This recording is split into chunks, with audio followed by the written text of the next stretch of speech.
Welcome to The Explainer. Today we are diving into a first-hand account that is deeply captivating and honestly a little bit chilling.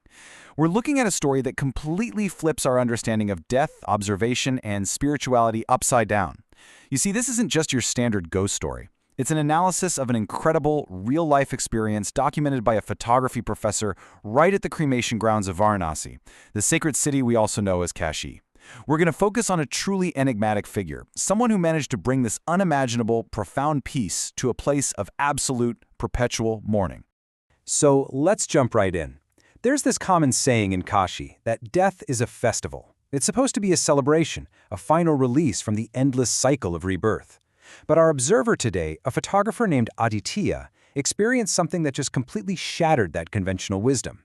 He realized that the specific night he witnessed at Manikarnika, well, it wasn't a loud, chaotic festival at all. It was a silent, profound prayer. Let's look at exactly how this whole thing unfolded. Section 1. Night at Manikarnika Ghat. To really grasp the magnitude of this shift, we need to understand who is telling the story. Aditya is a photography professor from Banaras Hindu University. He started this 15-night project to capture what he called the colors of fire at Manikarnika Ghat. Now, if you don't know, that is the ultimate sacred cremation ground in Kashi.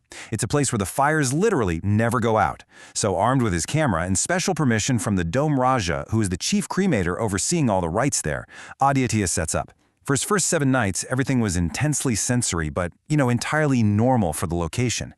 We're talking loud, crackling wood, the heartbreaking cries of grieving relatives, priests chanting, and this thick, heavy smoke just hanging over the ink-black waves of the Ganges River. Basically, a very typical, heavy night at the Ghat. Section 2. The Amavasya Mystery. Then comes the 8th night. This is Amavasya, the night of the new moon. At exactly 11:30 p.m., the atmosphere just drastically shifts. The air suddenly grows inexplicably heavy, and these thick clouds roll in over the sky. Out of nowhere, an unknown woman walks down the rocky path right toward the burning pyres. And she looked completely out of place. She was wearing a sari colored in ochre and black, almost like she was wrapped in ash itself. She had wet hair falling all the way down her back, a single rudraksha bead, and 3 lines of sacred ash drawn right across her forehead. But here is the most striking detail. She was walking completely barefoot, yet absolutely no dust gathered on her soles. The Dome Raja is desperately shouting at her to step back, but she totally ignores him and sits right in the middle of the burning pyres in a full lotus position. Looking through his camera's viewfinder, Aditya witnesses what is essentially a sheer physical impossibility. Think about it. For 7 straight nights, it had been incredibly loud, smoky, and chaotic. But now, as this woman closes her eyes and silently begins to mouth the chant Namah Shivaya, bizarre physical phenomena actually start happening. The thick smoke from the pyres completely avoids her. It literally parts around her, and even more mind-boggling, the flames of the pyres actually start leaning toward her. It was as if the wind itself had decided to blow backward. Section 3. An Assembly of Spirits. Now, local lore says that Kashi's cremation ground offers salvation not just to the dead, but to lingering, restless spirits. And honestly, that's something Aditya never believed in until this exact moment. Because as the woman's chanting deepens, the shadows around the ghats literally start to condense. These hazy, shadowy figures emerge from the corners of the stairs and out from under the wooden boats. And they weren't terrifying ghouls or monsters. It was everyday people. There was a 10-year-old boy in a torn vest, an old man with completely white eyes, and a woman wearing a burnt sari. But what really struck Aditya to his core was their faces. They possessed a profound, absolute peace that he had never even seen on the faces of the living. Aditya is understandably totally terrified at this point. He leans over and whispers to the Dam Raja, asking, "Who is she?" And the Dam whispers back, "We call her Shamshani Mai, the cemetery mother." He says, "Even ghosts become like children before her." He explains that she appears there every single new moon, and she hasn't aged a single day in 12 years. When she's present, there's no screaming, there's no fighting among the mourners. Every single time she mentally chanted, the flames of the pyres rose and fell in perfect synchronization with her mantras. Section 4. The Mother's Lullaby. Right at 1 a.m., things escalate. A piercingly cold breeze sweeps in off the Ganges River. The woman opens her eyes, and the crackling fires instantly turn this brilliant glowing blue. The entire dynamic of the scene completely shifts. The ash from the burning wood begins to rise up behind her head, actually forming a perfectly circular halo. She stands up slowly, and she is clearly no longer just some mysterious stranger. She was emanating a level of pure, motherly compassion that Aditya felt could literally stop Yamaraj, the god of death, right in his tracks. She slowly raises both of her hands and looks directly into the burning pyres. And then she sings. It wasn't some complex, booming Sanskrit mantra. It was actually a simple, incredibly gentle Bhojpuri lullaby. Sleep, my soul, in Shiva's lap. This is the emotional climax of the entire night. Upon hearing this gentle, motherly lullaby, those shadowy spirits began to weep, but not out of sadness, out of pure liberation. The young boy smiled and just dissolved perfectly into the smoke. The old man bowed his head and flowed away like ash in the wind. And the woman in the burnt sari folded her hands and walked peacefully straight into the Ganges, never to be seen again. They were freed. It was exactly like a mother who had finally put her exhausted, crying children to sleep. Section 5. The Tantric Secret. Once the spirits had fully departed, the woman sits back down directly onto the scorching hot ash. She opens her palm, applies some of the ash to her own forehead, and sprinkles the rest onto a small Shivalingam made of ash. And then she whispers this absolutely crucial secret. She says, "You are destruction, I am the caretaker." Hearing this, Aditya is literally trembling, because as a highly educated man, he recognized this concept immediately from ancient esoteric tantric texts. Witnessing it play out in literal reality completely broke his scientific objectivity.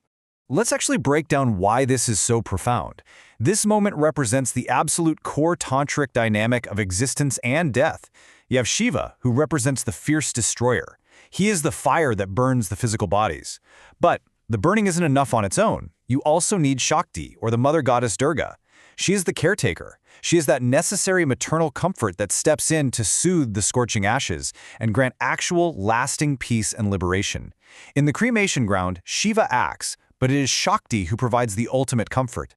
Fast forward to 2:30 a.m., and she finally stands up to leave. Aditya gathers every ounce of his courage, completely lowers his camera, and just asks her outright if she is the goddess Durga. She smiles this very gentle smile, her eyes reflecting the firelight, and she explains something fascinating. She says that while people usually picture Durga riding a lion into war, her very first home is actually the cremation ground. She tells him that she is Mahakali and Shamshan Bhairavi.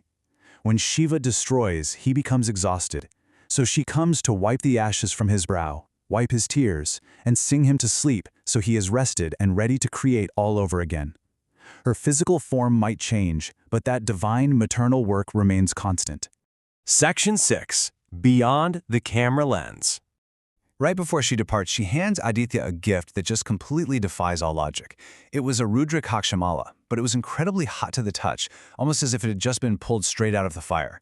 And she gave him one very strict warning: do not take photographs. What is seen is not captured. As she walked up the stone stairs to leave the ghat, Aditya was watching her intently, and in a fleeting split second, the final flame from a dying pyre cast a massive shadow right behind her. Just for a moment, this awe-inspiring grand illusion appeared. He saw a shadow with 8 arms and a plume of smoke curling exactly like a lion's tail. It was a true vision of the goddess right before she vanished into the night. Now, Aditya actually goes back to the ghat 15 days later, but she wasn't there. An Aghori ascetic noticed him searching around and shared this piece of ultimate wisdom about the cremation ground, which perfectly summarizes everything we've been talking about. He said there are only 2 ultimate truths at the end of life. First, the fire of Shiva, which burns and destroys the physical body, and second, the lap of the mother, which soothes the exhausted soul and finally puts it to rest. And this brings us to a really remarkable personal transformation.